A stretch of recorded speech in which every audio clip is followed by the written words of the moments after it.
Praise the lord, హల్లెలూయా. దేవునికి మహిమ కలుగును గాక. క్రీస్తునందు నా ప్రియమైన దేవుని బిడ్డలని మీ అందరికీ ఉదయకాలపు శుభములు. మన కార్మెల్ రివైవల్ మినిస్ట్రీస్ ద్వారా దేవుడు అనుగ్రహించుచున్న ఈ అభిషేక వర్తమాన కార్యక్రమాలు మీకు మీ కుటుంబాలకి క్షేమంగాను ఆశీర్వాదకరంగాను ఆధ్యాత్మికమైన ఎదుగుదలకు తోడ్పడినట్లుగాను ప్రభు ఈ యొక్క లేఖన భాగాలు మనకు అందిస్తున్నాడు తన ఆత్మ ద్వారా. అందుకు దేవునికి మహిమ కలుగును గాక. ఆమేన్. హల్లెలూయా. క్రీస్తునందు నా ప్రియమైన దేవుని బిడ్డలారా, మరి ఈ రోజున వచ్చే చక్కటి వాక్య భాగాన్ని లేఖన భాగాన్ని మనం జ్ఞాపం చేసుకున్నప్పుడు రాజులు మొదటి గ్రంథం 8వ అధ్యాయంలో మనం చూస్తున్నాం. దేవుని యొక్క మందిరం సొలొమోను ద్వారా నిర్మాణం జరిగిన తర్వాత దేవుని మందిరాన్ని దేవుడు మేఘముతో నింపినట్లుగా పరిశుద్ధ స్థలం అంతా కూడా ఆ యొక్క దేవుని యొక్క ప్రత్యక్షత కోసం ఏర్పరచబడినటువంటి ఆ యొక్క మందిరం అంతా కూడా మేఘముతో నింపబడిపోయింది అని రాయబడింది. సో మేఘము మందిరము నింపెను అని రాయబడింది. సహోదరుడా, ఈ రోజున మనం గమనిస్తున్నాం. ఈ అనుభవాలు నాకు చాలా ఆనందాన్ని కలుగు చేస్తూ దేవుని లేఖనాల్లో ఉన్నటువంటి సత్యాన్ని మనం గుర్తించేటట్లుగా ప్రభు మనకు ఈ అవకాశాన్ని కలుగు చేశాడు. చూస్తున్నారు కదా, ఎంతో దూరం గమనించి చేసిన నా వెనకాల ఏమీ లేదు అంటే ఉన్నాయి, కానీ ఈ యొక్క మేఘపును బట్టి మేఘపు పరిస్థితిని బట్టి వెనకాల ఏమీ కనబట్టలేదు. హల్లెలూయా. సో దేవుని మేఘం ఒక్కసారి కమ్ముకుంటే అవతల ఏముందో ఎవరున్నారో మనకు అర్థమవుదు. ఆ విధమైనటువంటి ఇక్కడ మందిరం నిర్మాణం జరిగింది. ఈ మందిరం దేవునికి అనుకూలమైంది. ఆ మందిరం అనుకూలమైంది కనుకనే ఆయన యొక్క హృదయానుసారంగా మందిర నిర్మాణం జరిగింది కనుకనే ఆ మందిరాన్ని దేవుడు తన మేఘముతో లేక తన మహిమతో నింపాడు. మేఘము మహిమకు కూడా సాదృశ్యం. దేవుని బిడ్డలారా, ఈ రోజున దేవుడు అక్షర సంబంధమైన ఆలయములో నివసించుడు అని రాయబడింది. అదే సమయంలో ఆయన యొక్క సింహాసనం ఆకాశము నా సింహాసనం, భూమి నా పాదపీఠం అన్నాడు.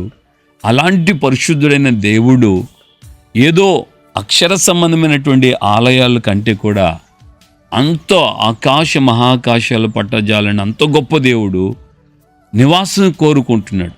ఎక్కడ నివాసం అనంటే దేవుని యొక్క వాక్యం తేటగా చెప్తుంది, మీ హృదయము దేవుని ఆలయమై ఉందని మీరు ఎరగరా అని రాయబడి.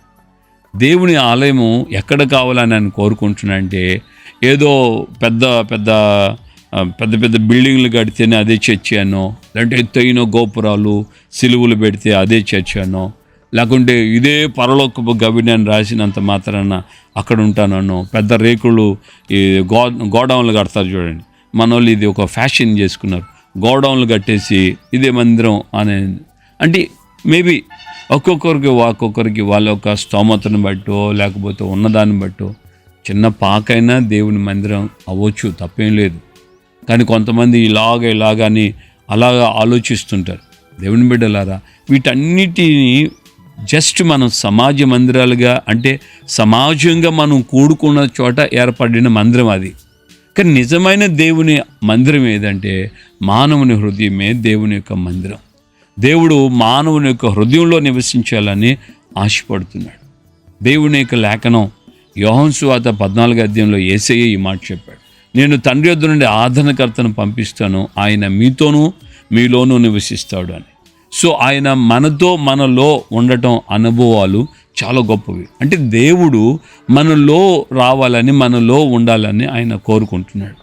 ఎప్పుడు ఆయన మనలోకి వస్తాడంటే మనము ఆయనకి పరిశుద్ధ స్థలంగా మారాలి. దేవునికి ఆ ఇష్టమైన రీతిలో ఆ మందిరం సొలొమోను కాలంలో కట్టబడింది. సొలొమోను కాలంలో కట్టబడిన ఆ మందిరం ఆయనకి ఇష్టమైన రీతిలో ఆయన కోరుకున్నట్లుగా కట్టబడింది కనుకనే ఆయన తన మేఘముతో లేక తన మహిమతో ఆ మందిరాన్ని నింపాడు.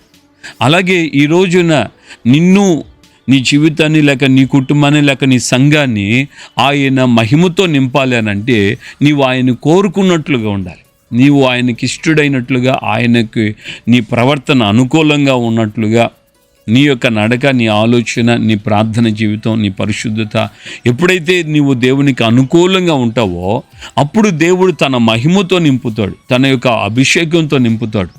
దేవుని యొక్క మహిమ అభిషేకం నువ్వు అనుభవిస్తావు. చూడండి, ఒంటరిగా ఉన్నా కూడా యాకోబుతో దేవుడు మాట్లాడాడు. దేవుడు మాట్లాడిన తర్వాత యాకోబు ఉదయాన్ని లేచి ఏమన్నాడు? ఇది దేవుని మందిరమే కానీ వేరొకటి కాదన్నాడు. అంటే ఈ రోజున మనోళ్ళకి మందిరం అని అంటే కొన్ని లక్షల మంది, వేల మంది ఉంటేనే మందిరం అన్నట్లుగా ఫీల్ అవుతున్నారు. 100 మంది ఉండాలి, 1000 మంది ఉండాలి, 2000 మంది ఉండాలి, 5000 మంది వస్తారు, నాకు ప్రతి ఆదివారం నాకు 1,00,000 మంది వస్తారు, 2,00,000 మంది వస్తారు, నా మందిరం ఆ యొక్క పాల్ యాంగిచో గారి చర్చి కంటే చాలా పెద్దది, మహాదేవుని మహా గొప్ప మందిరం అని దీర్ఘాలు గాంభీరాలు పలికి ఏదోదో గప్పాలు చెప్పుకోవటం కాదు. దేవుని మందిరం అంటే డైరెక్ట్ ఫేస్ టు ఫేస్, మనుషుడు మనుషునితో మాట్లాడినట్టు ఆయన నీతో మాట్లాడాలి. నీ హృదయాన్ని ఆయన కదిలించాలి. నీకు కావలసినటువంటి మార్పు ఆయన తీసుకొని రావాలి. ఆ వాక్యాన్ని నీకు తీసుకొని రావాలి, మార్పు తీసుకొని రావాలి. నీ జీవితంలో గొప్ప మార్పు రావాలి. ఎప్పుడైతే నీవు ఆయనకు పరిశుద్ధ స్థలం అవుతావో, ఆయనకి మందిరం అవుతావో, ఆయన నీ సిచ్యువేషన్కి, నీ స్థితికి తగినట్లుగా ఆయన సూటిగా మాట్లాడుతాడు. అదే దేవుని మందిరం. అక్కడ 2 ఉన్నారా, 1 ఉన్నారా, అక్కడ 10 మందే ఉన్నారా, లేదంటే 100 మంది ఉన్నారా, నథింగ్. అక్కడ అవన్నీ నువ్వు పట్టించుకోవద్దు. నీకు ఎంతమంది ఉన్నారు, అక్కడ ఇంతమంది ఉన్నారు అంటే ఏమి లేకపోతే, దేవుడు అక్కడ లేకపోతే ఇన్ని మంది వస్తారంటే, సినిమా థియేటర్లో కూడా చాలామంది వస్తారు. సినిమా థియేటర్లు వాళ్ళ అభిమాన నాయకుడి యొక్క ఇప్పుడు మొన్న ఈ మధ్యగా పోయిన నెలలో, ఐ థింక్ డిసెంబర్లో, పోయిన సంవత్సరం డిసెంబర్లో ఏదేదో సినిమా ఓపెన్ అయిందని, ఆ సినిమాలో తొక్కిసలాట జరిగిందని, ఒకరు చచ్చిపోయారని, ఆ హీరోని తీసుకెళ్ళి జైల్లో వేసి, ఇవన్నీ గందరగోళాలు అయ్యాయి కదా. మరి ఎంతమంది రాకపోతే మనుషులు చచ్చిపోయేంత వరకు అంత భయంకరంగా ఏర్పడిన పరిస్థితులు. అంటే ఇక్కడ మనం గమనించాలి, దేవుని మందిరంలో అంటే జనాభా సంఖ్యను బట్టి కాదు దేవుని మందిరం. అక్కడ దేవుడు నీతో సూటిగా మాట్లాడుతున్నాడా? నీ జీవితం మార్పు చెందుతుందా? ఒకవేళ మార్పు లేనటువంటి జీవితం వస్తే మార్పు కలిగేటట్లుగా వాక్యం ఉండాలి. ఆదరణ లేని వాళ్ళకైతే ఆదరణ కలిగి ఉండాలి. అలాగే కన్నీళ్లలో దుఃఖంలో ఉన్నవారికి విడుదల కలిగేటువంటి పరిస్థితిగా ఉండాలి. షిలోహులో ఉన్న దేవుని మందిరానికి వెళ్ళిన హన్నా తల్లి కన్నీళ్లతో ఉంది. ఆమె కన్నీళ్లు తొడవబడ్డాయి. ప్రవక్త అయినటువంటి యెషయా గ్రంథంలో దేవుడే అంటాడు, ఒకని తల్లి వారిని ఆదరించినట్లు నేను మిమ్మల్ని ఆదరిస్తాను, మీరు యెరూషలేములో ఆదరించబడతారు. ఆదరణ లేని వారికి దేవుని మందిరంలో ఆదరణ దొరకాలి. పాపంతో వచ్చినటువంటి ఒక సుంకరి దూరమైన దేవాలయం దగ్గరకు వచ్చి బయట నిలబడి ఆకాశం వైపు కూడా కన్నులెత్తడానికి ధైర్యం చాలక అతను ప్రార్థన చేస్తున్నాడు, పాపినైనా నన్ను కరుణించు.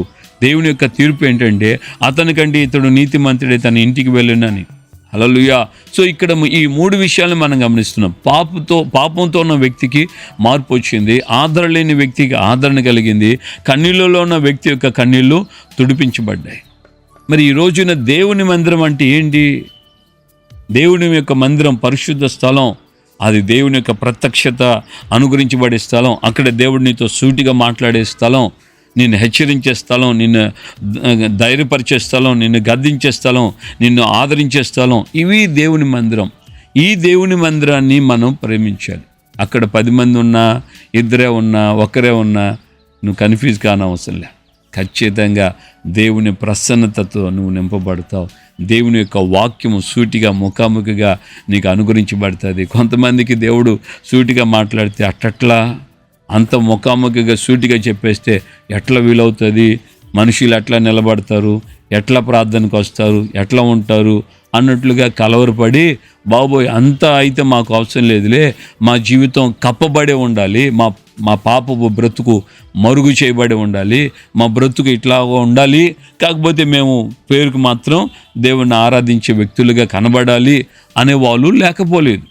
అలాంటి వాళ్ళు వాళ్ళ జీవితాల్లో అలాగ కోరుకుంటున్నప్పుడు దేవుడు కూడా వదిలేస్తాడు, అంతే తప్ప వారిని బలవంతంగా, ఇక అలాగా అయితే లోకంలో ఉన్న వాళ్ళందరినీ ఆయన బలవంతంగా లాక్కొని రావాల్సిందే కదా.